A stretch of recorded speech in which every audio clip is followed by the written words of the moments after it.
Okay, so as the title may suggest, this video is an analysis on one of the characters from Alien Stage.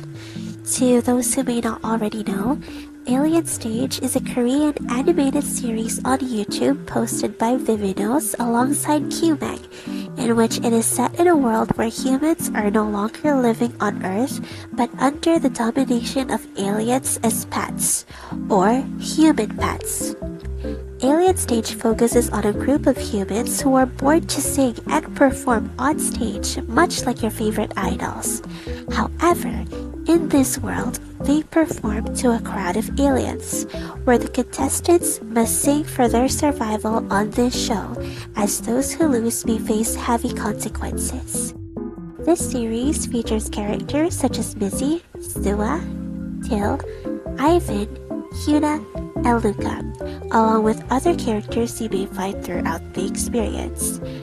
For this analysis, I will be focusing on the character Luka. Before anything else, this video may contain spoilers where I would suggest that you watch the series first before proceeding on with this video, because it would really help better understand the concept and ideas that I will be talking about. Hello. I've never made like this kind of content before, but a little while after I got into Alien Stage, you could say that Luka's character has really gotten me like interested. Like there's so little that we know about him, but at the same time there's so many observations that you could make out of him from what's currently shown and displayed about him in the series. So I guess we'll start by his character. So as we can see from his wiki, it is stated that little information is available regarding Luka's background, although it is mentioned that he previously won the 49th season of the competition, earning him the title of the greatest performer on Alien Stage, which seems to have resulted in him starring in various TV shows and commercials that made him pretty bored.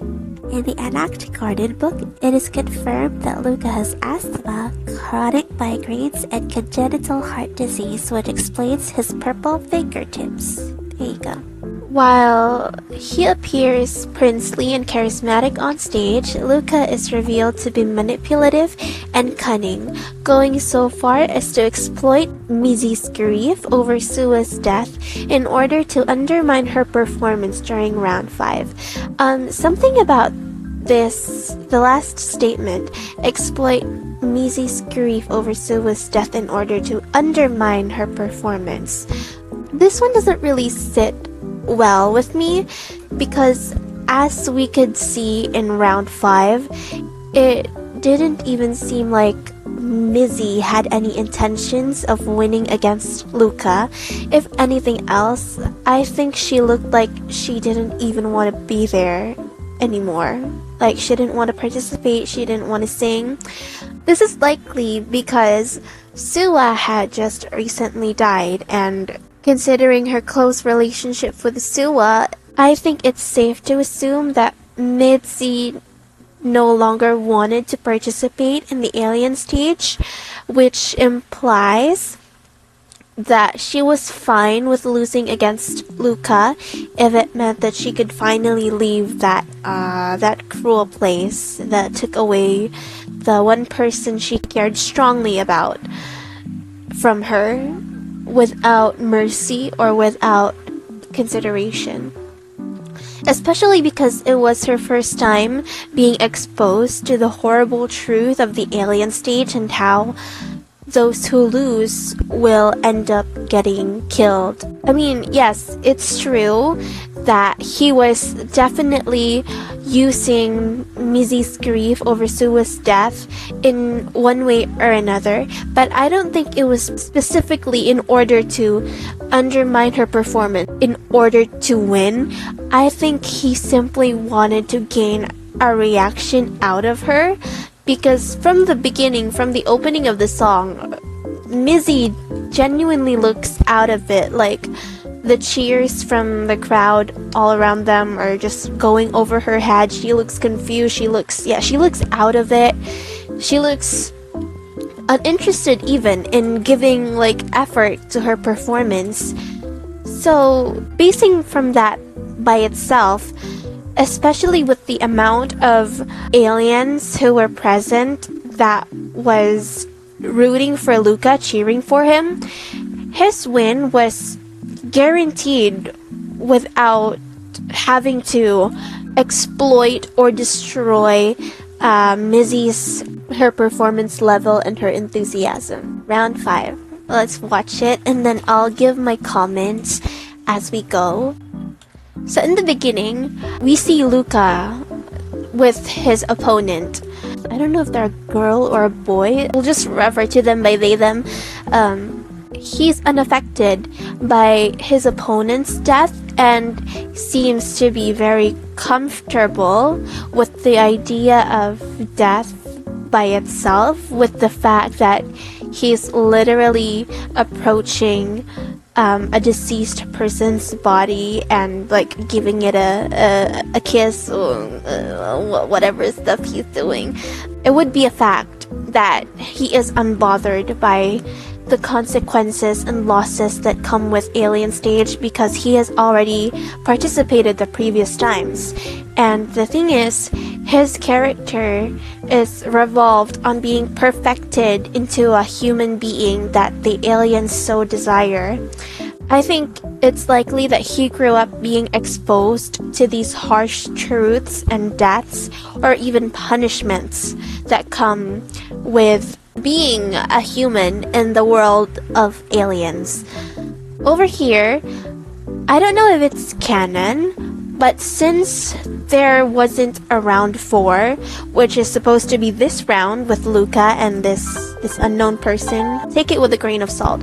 But there was word going around that this person simply gave up on round 4 and refused to sing with Luka, and because of that, they were eliminated. And another thing about Luka, this one, kissing the hand of the person, while I cannot deny that it is kind of weird and unnecessary, like honestly, why would you do that if you're okay in the head? I perceive it in a way that he was trying to, like, if we go by the idea that this person refused to participate against Luka, I think this action, it could be perceived as Luka playing some sort of like, oh, they lost without even trying. It's like, let me show my deep respects for this person because they passed away so helplessly and whatever. So he's like, you know, like how some characters put on a show for the audience to see that, oh, he's actually very considerate, he's actually very caring. And I think he does that. He did that to work with his princely charms and persona in the stage towards the aliens. Because compared to previous participants like Mizi, her shock was visible even to the aliens when Sua was eliminated. On the other hand, Luka approaches it calmly and even manages to make a direct contact with the deceased. So it really rips out, not rips out, I think it really separates him from the very essence of humanity, which is emotions, the strong feelings of fear and anxiety, the grief. Because everybody's terrified. So him doing this, it's like he's intentionally separating himself from being human, from being recognized as a human, in my opinion. Especially if it's his goal to be on the top of the ranks, to be accepted and adored by the aliens. So he does that because to normal people, that's very uncomfortable. So if normal people see him doing that, they're like, oh, he's weird, yeah. They'll start alienating him. And then there's Mizi.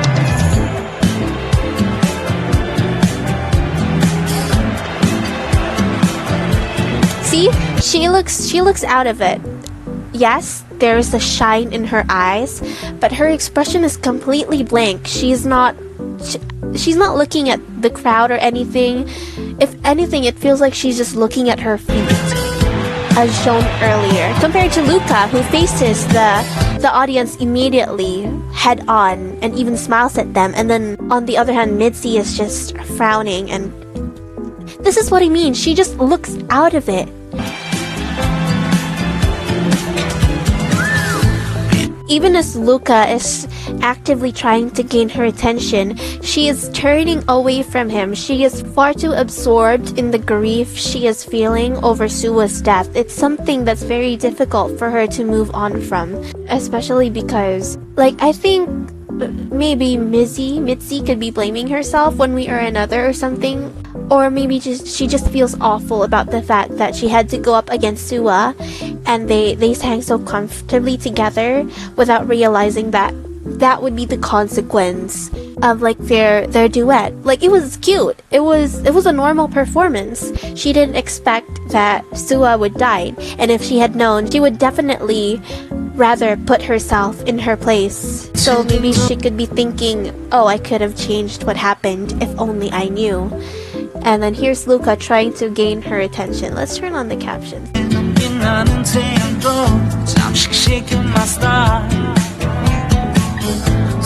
Yeah, she's weirded out from him. She's ignoring him, pulling away from him. She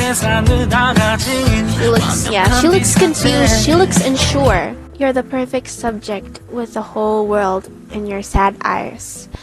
I know this song is supposedly about Hyuna since it was composed by Luka, but in this context, in Mizi and Sua's context, it's like Luka is saying, you're the perfect subject. Mizi looks dazed throughout this performance, throughout the introduction. And it's likely because Sua is the only thing on her mind. Therefore, the sadness in her eyes shows to Luka that all that revolves around Mizi's world right now is Sua and the fact that she lost her.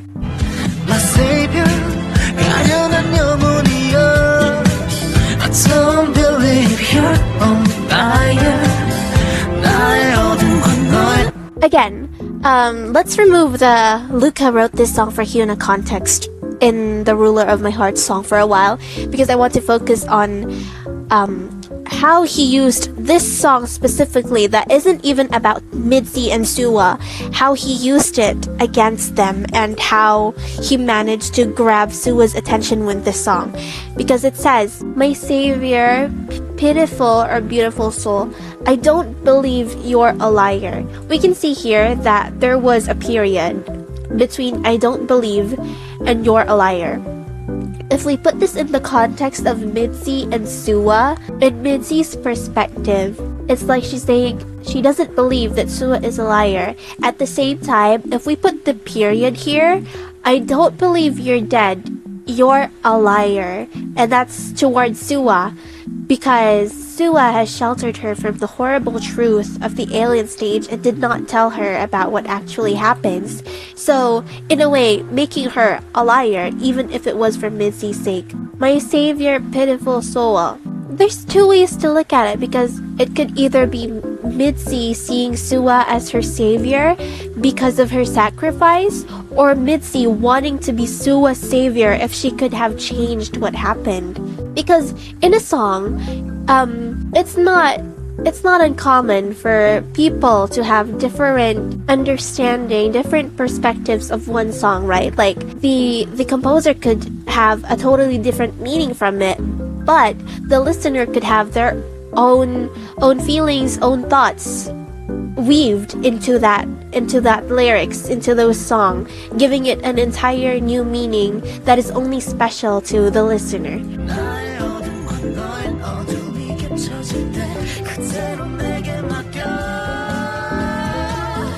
I want to go with the difference here. At the start, Mizi is constantly turning away from Luka and even trying to shove him away. This looks so funny, I'm sorry. Even trying to shove him away. But Like, she eventually falls for what he's trying to do, and I want to focus on that because we all know that LUKA is manipulative and cunning, and he uses his opponent's traumas, their weaknesses, and even their strengths against them. I want to focus on the fact that if we apply it to reality, just because you mimic someone doesn't mean you visually see them in front of you, the way it does with LUKA switching between himself and Sua in Mizi's eyes. It's all in Mizi's eyes. I really want to figure out what makes his manipulation strategy so effective. Because, number one, he looks nothing like Sua. Number two, he sounds nothing like Sua. I think what he uses to his advantage here is intentionally using words that will remind his opponent of the person they lost dear, and even his overall approach to them, his touches, like the way he holds them. Because here, yeah, he's trying to get all over Mizi's face and like whispering in her ear, which is likely something Sua does not do. Even walking around her like she's some sort of prey, and then Lucas a predator. That's not something Sua would do. So Mizi, it doesn't have an effect on her. She's just uncomfortable. She's struggling to keep up with LUKA because she's just out of it. This part specifically where she starts to hallucinate LUKA as Sua. I think the symbolism here is that she could see and hear Sua saying these words to her. That's why it's this specific moment that she starts confusing LUKA. Let me take it all away. We all know that it was Mizi's innocence that Sua wanted to protect so dearly because it was what she loved the most about her. So in a way, it's like Sua telling her, leave it all to me. Let me take it all away while you stay innocent, you stay ignorant to the harsh truth of our world. I would like to emphasize that it is also this moment LUKA begins to better understand what works with Mizi, what could be her possible triggers, and therefore being able to push the right buttons. Because at first, LUKA's approach towards her was rather forceful, pulling her into a dance, trying to direct her gaze onto him, but it doesn't work compared to this more gentle, close approach that Mizi seems to be more familiar with and is visibly reactive to.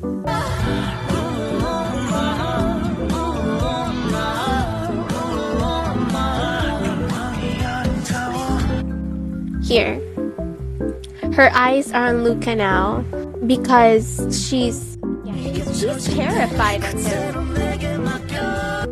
It's like, it's like when you hear someone say something that gives you the sense of deja vu that, hey, someone has said this before too.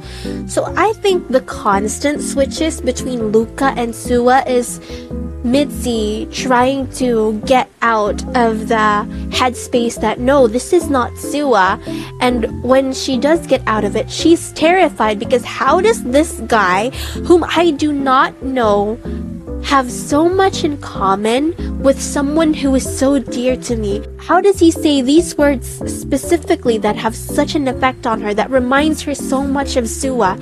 And the way LUKA holds onto her face so tenderly is something, perhaps it's something Sua would do also. Because Sua and Mizi, they are like, yeah, Mizi sees Sua as her god, and I think it could be the other way around too. So it's like missing something, like maybe she hasn't had physical contact with anybody in a while after Sua's death, and to be held this close again, it's giving her flashes of memory. She remembers the person she lost. I'm not sure if Sua dances, but it's definitely more of Mizi's specialty, So it's when she reaches for LUKA that she wakes up for a bit, like, who are you? So she's terrified. She tries to smack him away, The part with LUKA being able to use the right words against his opponents,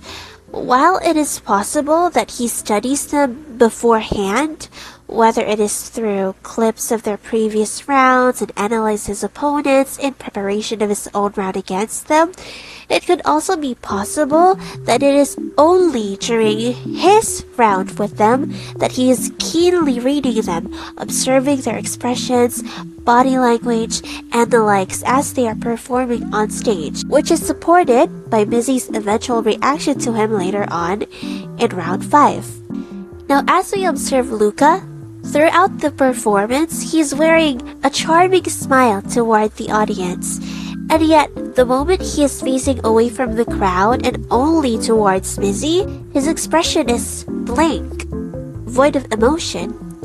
He just looks like he's disassociating from the situation. It is a fact that interviews, TV shows, blah blah blah, they all bore LUKA. This could imply that he's also bored of performing on stage in general. After all, he's very experienced and he's lived all his life performing and singing on stage. And yet, his stage presence is very strong toward the audience that they don't notice this.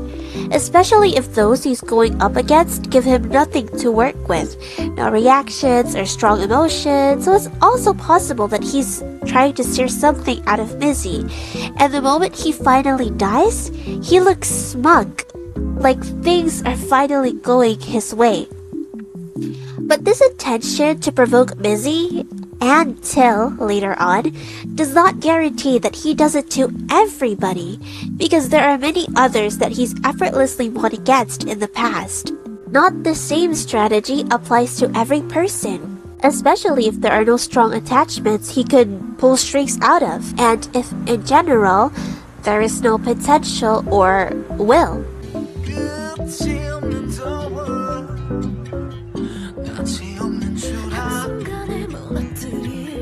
The visual storytelling by itself here is enough to share the obvious implications that Mizi does not see LUKA, but instead she sees Sua. Even her eyes, she's not making contact. She's not making eye contact with him until he brings her gaze to meet his, because all she sees is Sua. All she's thinking about is Sua. This is supposed to be LUKA. This part. So I have already mentioned that in the beginning of round 5, it's mainly just LUKA trying to get Mizi's attention, trying to draw her into him. And once she finally does see him, when she's finally actively reacting to his words, to his provocations, to his approaches, you can see that he starts to smile. In this frame specifically, they're singing together, although Mizi is struggling while LUKA is taking up most of the lines of the song, overall leading the song, further emphasizing his presence not only to the audience but also to Mizi herself. And unlike the beginning of the song, Mizi is now giving glances to LUKA without him having to force her attention onto him. He's starting to have an effect on her. And he smiles. A smile and an expression that almost looks mocking, because he knows he has reached her anyways. That Mizi now acknowledges his presence, regardless if her gaze is out of wariness and cautiousness, unlike the attention he receives from the aliens, which are all praises and adoration. It doesn't matter how she looks at him, as long as she looks at him. And while it is not unlikely, I don't think this is entirely due to just the narcissistic desire of being the center of attention. And now that he's got Mizi's attention on him, he shows to her that this entire stage, every alien in this stage adores me. They are rooting for LUKA. The entire stage is lit in purple light sticks, purple masks, decorated in purple banners that has Prince written on it for LUKA. He is the alien stage's prince. He's showing off to Mizi just exactly who she's dealing with. And now that her eyes are open to this undeniable, you could say, bias of the alien stage, it's like another step of her realization that this is what she has to compete with. And now that Mizi is looking at him, he's outwardly showing her just how much influence he has and how far he's come compared to her, who's a complete rookie to the fame and horrors of alien stage. There's also a possibility that Mizi is one of the few rookies that he's found to be more naive and optimistic, which could quite draw the attention of someone like LUKA, who is already well-knowledged in the true nature of alien stage. But I can't say it's just out of the twisted desire to play with her feelings, because Mizi already looked hopeless and helpless at the start. If LUKA wanted to win so bad, why trigger her into reacting violently against him and ruin the flow of something that was already going his way? Unless he wanted her to react violently. Which leads to the theories. I got this specifically from a YouTube comment by Clouded Guardian, that LUKA knew Mizi was losing as she's deeply mourning a loss, and while he did not definitely want to risk having her win instead of him, it may be that LUKA had intended to anger Mizi regarding Sua's death specifically to trigger her fight or flight response, to make her so upset that she wants to live and fight back, bring justice to Sua, who was being spoken of so disrespectfully, and she does so by punching LUKA, beating him up. And she doesn't just stop with punching LUKA, because once this rage was brought out of her, she's struggling against the guards, screaming and thrashing around to the point pieces of fabric of her dress are all torn and disheveled. Even if it meant getting all battered and bruised, LUKA did not care about himself at all. He cared more about the results he was able to draw out, which makes him smile in quiet triumph. And the thing is, round 5 was already guaranteed to be in LUKA's favor right from the very beginning, because even the whole setup of the stage, it's in his theme, it's his motive, the song, the staircase to his throne at the top. It's like round 5 is prepared just for LUKA. So the win is his either way, because regardless if Mizi had beat him to death, she would end up having to be eliminated by the guard that was holding her down, or with what ended up happening is that she got saved by Hyuna and the other rebels with a smoke bomb. So beautifully, so gorgeous, with a glare. I love her. I love Hyuna. I love Hyuna. So the results of the round itself was already guaranteed. It's just the aftermath that could have had different outcomes. Hi, unfortunately, I will have to cut things short for now.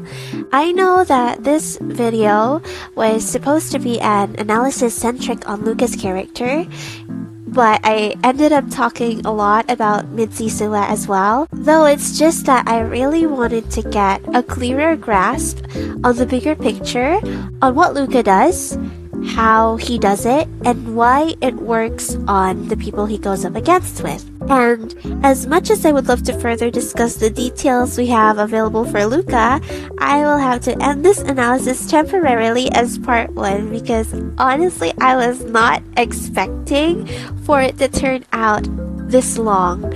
And this is only round 5 that I have mainly been covering. It just goes to show that there is a lot to know about LUKA's character, or I just have a lot to say about him. Anyways, the fact that there is still so much more that we don't know about LUKA and Hyuna, I won't cry in round 8. I hope not. I hope nothing happens to them. That's me clowning myself. Anyways, if you have your own thoughts and ideas to share, do feel free to discuss it. See you on part 2.